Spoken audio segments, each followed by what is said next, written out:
ভুলে যাব আমরা, সব ভুলে যান।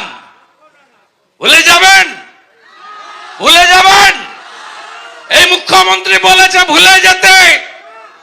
শিবু শাহজাহানের কাণ্ড, কে দুষ্টু লোক মাননীয়া, কে দুষ্টু লোক। আমি প্রথমেই যারা জেল খেটেছেন আমার মাতৃমণ্ডলী দিদি বোনেরা, তাদের প্রণাম করেছি। মমতা ব্যানার্জি কালকে বলে গেছেন শাহজাহানের মাঠ থেকে, এই মহিলারা আপনারা না বেরোলে, রেখা মাম্পিরা আপনারা সবাই মিলে না লড়লে ওই মাঠটা শাহজাহানের নামেই থাকতো। মমতা ব্যানার্জি, বিষয়টা একটু ব্যাখ্যা করবে? আপনি শিবু শাহজাহানের কীর্তি বলেছেন কালকে, ভুলে যান। বিঘার পর বিঘা জমি দখল, জলকর, শৌচালয়ের টাকা লুট, 100 দিনের টাকা লুট, আবাসের বাড়ির টাকা লুট, এত মহিলা অত্যাচারিত, মাঝরাতে পার্টি অফিসে তুলে নিয়ে যাওয়া, ফিশারি ঘেরির নদীর মাছ শাহজাহান শিবুর কাঁটায় ওদের ঠিক করা দামে বিক্রি করতে বাধ্য করা, এটা হাস্যকর, হাস্যকর, এই দেশের জনগণের জন্য হাস্যকর। তপন মণ্ডল, দেবদাস মণ্ডল,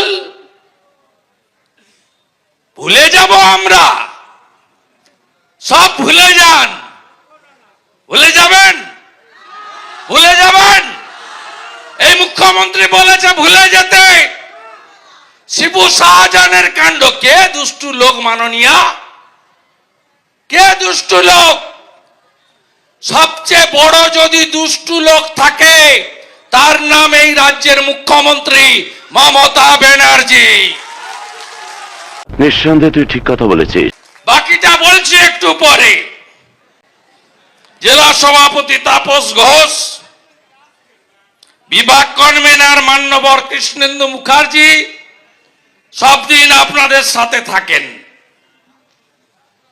গত লোকসভার প্রার্থী মাননীয়া রেখা পাত্র, জানেন তো রেখা মামলা করেছে, জানেন? প্রয়াত হাজি নুরুলের নমিনেশনটা ডিফেক্টিভ, জানেন? জানেন তো? একই গ্রাউন্ডে বিজেপির প্রার্থী দেবাশিস ধরের বীরভূমে নমিনেশন কেটেছ, আর এখানে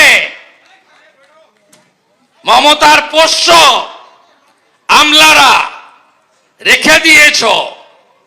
ভেবেছ পার পেয়ে যাবে না? কদিন আগে হিয়ারিং ছিল, পার্টি নয় রাজ্য সরকার মামলায়, রেখার মামলায় রাজ্য সরকার হলফনামা জমা দিতে গেছিল, বিচারপতি ধরে হলফনামা বাতিল করে ক্ষমা চাইয়েছে কোর্টের মধ্যে। আমি বিশ্বাস করি না। পরের ডেটটা কবে জানেন? জানেন কত?